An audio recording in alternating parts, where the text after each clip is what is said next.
Et n'investissez pas dans un projet, vous êtes ici, on dit, on a besoin de l'argent pour faire le poulailler, tu envoies au village. On doit faire briques pour mettre les poulets parce que les poulets ont froid, tu envoies. Ah, en tout cas, les poulets, là, 2 jours, il faut mettre drap sur les poulets là pour que les poulets, tu envoies. Et tu donnes ton argent sans comprendre le projet. Les gens, on explique le projet comme ils ne comprennent rien. On dit trading, crypto-monnaie, que ça marche 2 jours, là, c'est ça.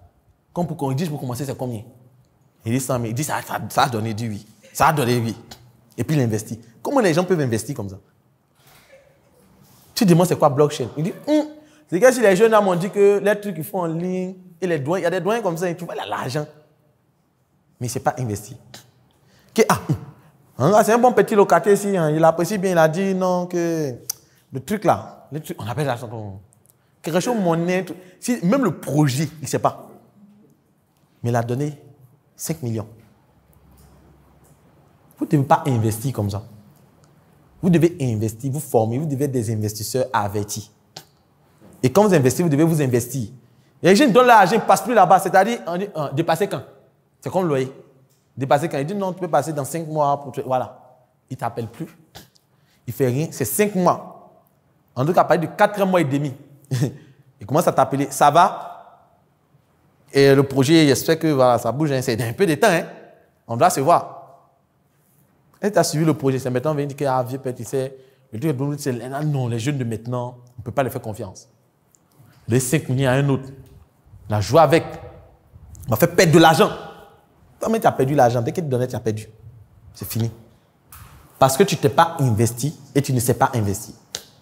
Donc, voici 7 secrets ou 7 techniques à adopter afin de pouvoir réussir dans vos finances, afin de pouvoir réussir dans vos business. C'est un impératif. Mais de pas d'un travail, on te paye bien, on te paye 500 000, tu viens de reprendre. Tu as quel problème? Tu payes 500 000, épargne un peu avant de te lancer. Ou bien même étant là-bas, tu te lances pour voir est-ce que ça marche ou ça ne marche pas. C'est comme ça.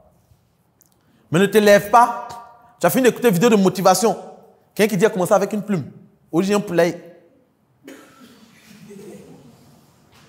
Oh, ouais, les gens sont forts. Plume, poulet. Donc, ils commençaient, moi, ils venaient à ticker ici, au bord de la route ici. La plume me chicotait. Oui, j'ai une grande idée de production. Après 6 mois. Hein? On peut faire ça. C'est quelle technique tu as appliquée en 6 mois? Dessous la plume en 6 mois. Et vous savez, les gens, quand ils racontent leur histoire, c'est obéir au storytelling. En plus d'obéir au storytelling, au fait, personne ne veut raconter son histoire et puis il va sortir perdant. Imaginez un film et puis on tue le brave à la fin. C'est pas chic. Donc, quand quelqu'un raconte son histoire, il va raconter l'histoire pour que lui sorte vainqueur. Moi qui vais raconter mon histoire, je peux omettre le fait que, grâce à M. Yann Amon, j'ai pu avancer. Je peux omettre ça. Est-ce que vous étiez là-bas? Vous n'avez pas vu. J'ai dit, ce n'est pas mes efforts. Je luttais. J'ai fait en sorte que le docteur Claudet, il y avait une conférence qui devait avoir lieu. Je l'ai appelé. J'ai dit, il faudrait qu'il vienne en Côte d'Ivoire pour faire la conférence, que ça peut l'aider. Et c'est comme ça que, pourtant, c'est quelqu'un qui m'a aidé. Mais quand il ne dit pas ça, ça fait que, ouais, non, le jeune là, ouais, vraiment, il sait ce qu'il veut. Et voilà, il a réussi sur, il s'est construit sur. Et tu te construis sur le frère, tu vas t'écrouler. Ça n'a même pas commencé même. Tu vas tomber. Et vous pensez que les riches veulent que vous soyez riches. Vous pensez que ce que les riches viennent vous donner comme vidéo, comme conseil. Vous pensez que non, c'est ce qu'ils ont fait. Parce que lui, peut-être, il y a un nom qui lui a donné un magasin. Il ne va pas dire ça dans l'histoire. Il va dire, je commençais à vendre dans le magasin. Oh, toi, tu n'as pas le magasin. Toi, tu dois louer le magasin. Oh, lui, son oncle lui donnait le magasin, cadeau. Et quand toi, tu commences le business, tu loues le magasin. Oh, lui, il ne louait pas le magasin. Peut-être que son oncle déjà même gérait le magasin avec des clients qui étaient là. Et puis lui, il a commencé, on l'a laissé à la tête, il a commencé à gérer. Mais il ne va pas dire, moi j'ai commencé dans ce magasin, au début c'était les 100 clients. Et toi tu commences, tu n'as pas 100 clients, tu te suicider. Parce qu'il ne va pas te dire que non, avant moi, il y avait mon oncle qui était là, qui gérait. Non, il ne va pas dire ça. Qui dit ça, le film n'est pas chic. Au fait, le film où le bras ne souffre pas trop, là, c'est pas chic. On aime le film, voilà, on frappe le bras, on tue sa femme, on tue ses enfants, on dit, ça qui va se venger. C'est ce que le chef bandit a fait là. Ça, mais c'était moi. Il sait que non, à la fin, il va mal finir. C'est les films comme ça on aime. Donc, c'est les films comme ça, les gens aiment vous vendre. Un film où vraiment le gars t'explique comment il souffrait. Comment il dit, ça, c'est ce qui est victime. Et tu penses que parce que tu es en train de vivre, ça t'a réussi. Non, ça, c'était blagué. Donc, vous devez optimiser vos temps libres pour la gestion du temps. Deuxième chose. Tout n'est que manipulation. Si je te disais que depuis l'enfance, tu as été manipulateur et manipulé. Je suis M. Loko Kofi, coach en marketing et vente. J'aide et j'accompagne les entrepreneurs à vendre plus et plus vite. Ce que j'ai remarqué, c'est que la plupart des personnes ne comprennent pas que pour bien vendre, il faut manipuler. Oui, pour bien vendre, il faut manipuler. Manipuler, c'est orienter quelqu'un vers un objectif que vous souhaitez. Lorsque nous étions petits, nous avons des parents qui nous promettaient de nous acheter un vélo, un biscuit, un bonbon en fonction de nos résultats scolaires.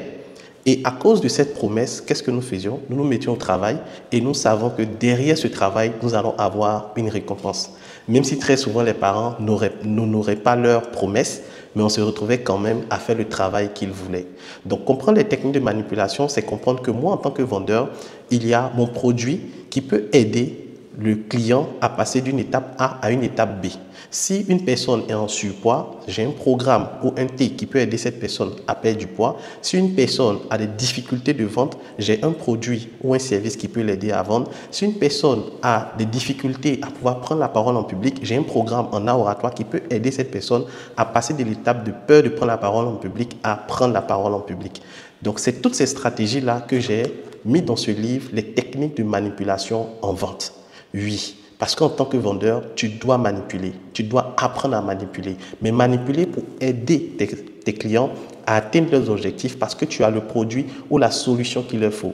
Très souvent, tu es bloqué face aux objections de « je vais réfléchir, je vais voir si j'ai l'argent, je vais vous revenir ». Dans ce livre, tu vas pouvoir transformer une hésitation en un acte d'achat. Il y a plus de 33 techniques de manipulation dans ce livre et je te montre de façon stratégique 5 étapes par lesquelles toute personne passe, peu importe son pays, peu importe sa nationalité, pour pouvoir acheter un produit. La première étape, c'est l'identification du problème. Toute personne, avant d'acheter un produit ou un service, va identifier qu'actuellement, elle est dans un besoin.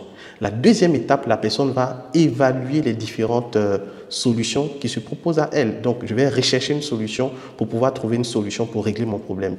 Après la recherche des solutions, il y a l'évaluation de ces solutions en fonction des cas d'hygiène, en fonction des moyens financiers de la personne. La quatrième étape, c'est l'acte d'achat. La personne va décider d'acheter une offre qui lui sied. Et la dernière étape, c'est l'évaluation après l'achat. Voici 5 étapes par lesquelles toute personne qui achète un produit ou un service passe. Et toi, en tant que vendeur, c'est d'appliquer des stratégies de manipulation qui vont pousser la personne à suivre et à acheter.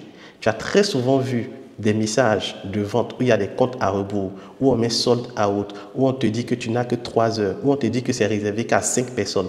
Tous ces messages de vente sont des stratégies de manipulation pour te pousser rapidement à l'action. Si toi aussi tu veux passer de manipulé à manipulateur pour pouvoir mieux vendre et pousser tes clients à l'achat, je te recommande le livre « Les techniques de manipulation en vente ». Clique sur le bouton « Acheter maintenant » afin de te procurer ce bijou qui t'aidera à mieux vendre.